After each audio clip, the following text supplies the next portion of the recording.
For this video mga idol, tutorial nga muna tayo. Yan po yung sinusukatan ko.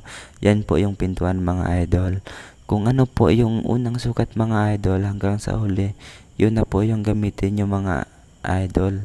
Yun na po yung putulin nyo para hindi po yan siya magkakamali. Kasi pag nagkakamali yan mga idol, hindi po yan masasara yung pintuan mga idol. Bilang baguhan, ito yung diskarte ko mga idol. Ewan ko kung tama ba itong ginagawa ko.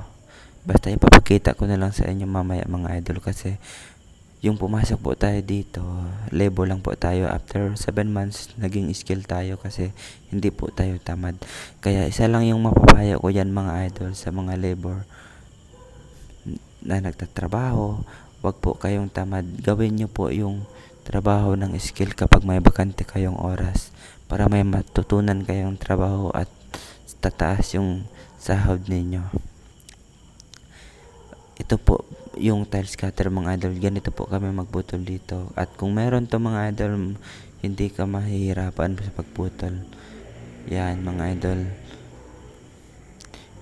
Kasi sa sinabi ko kanina mga idol, ipapakita ko sa inyo kung paano ko yun ginawa. Ganito lang po yan mga idol. Kung napapansin nyo mga idol, dikit na po siya doon sa kabilang tiles at dito sa dulo mga idol nakikita nyo naman na fitting siya, kaya yan mga idol yung gawin nyo. Sa susunod na video mga idol, marami pa tayong issue tutorial sa inyo. Salamat sa panonood mga idol.